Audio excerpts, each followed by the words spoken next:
Sumuko na sa challenge si Zaldi. Kaya naman head-to-head na ang dating ng mag-partner na sina Makmak at Junjun.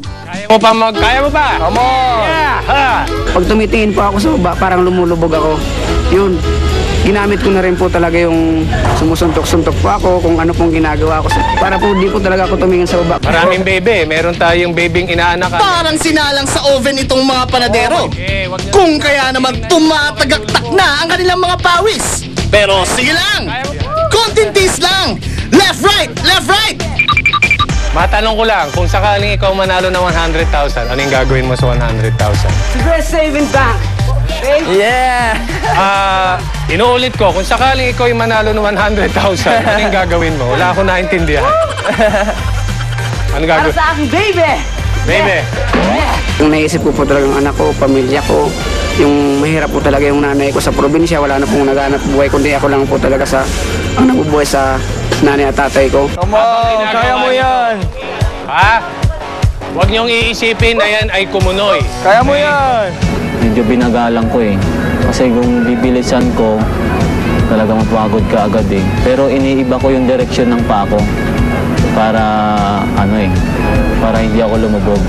Kasi alam ko ang cold start, nakaibabaw yung tubig eh. Sige, huwag niyong tingnan. Pag tiningnan niyo, lalo kayong lulubog. Uga, bye, engine. Taas, taas. Oh, taas. Oh. Time. 2:40. Warning. First warning for Makmak. Mali yung diskarte ko na iba-ibang direksyon kasi kung isang direksyon yung paa mo, hindi ka hihingalin eh. Binalik ko yung paa ko sa steady. Doon na ako nakaramdam ng pulikat ng paa ko na nanigas yung muscle ko. 10 seconds pag hindi ka nakabalik. Tanggal na si Zaldi. Mukhang pinupulikat na si Makmak. Pero si Jun tuloy pa rin sa pagtakbo. Sabi ko, kaya ko to, kaya ko. 3, 2, 1. Right on time. Come on, kaya mo yan, guys. Para sa akin, hindi pa naman tapos ang yung pinangako ko sa asawa ko na papakasalan ko siya pag ako'y nanalo. Hindi pa naman tapos ang challenge eh. Etong si Jun, imbes na mapagod, nananakot pa ata.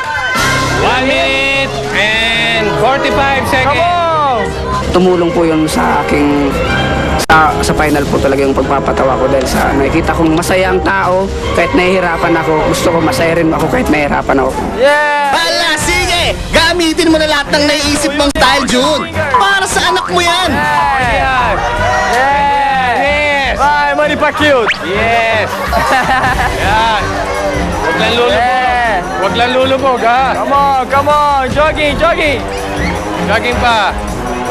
Yeah, mag-dance, sayaw. Kali habang tumatakbo pa ako, mahirap po talaga, masakit na po talaga ang ulo ko noon. Masakit na po talaga ang paa ko. Warning ka na, ha? Kanina, pinagbigyan kina. You think this... So, second warning for you, Makmak. Second warning. One more warning, you're out. Second warning.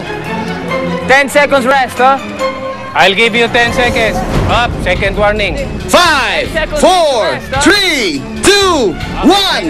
Ayan! Buti na lang umabot pa kayo sa oras. Ipahinga muna ang mga binti. Dahil may isang round pa kayong kailangang pagdaanan. Dahil dun sa sikip ng pantalong ko, namulikat na yung binti ko na naglangkunisan ng pakiramdam ko sa binti ko eh. Parang pinilipit na ng tali eh. Alam ko, masyadong mahirap. Tubig dito, sa loob. Sige, pahinga lang kayo, pahinga lang. Okay. Mag-stretch para... Stretch lang tayo. That's the last one, last time. Ngayon, ang gagawin namin dito sa ating final round, medyo pahihirapan namin.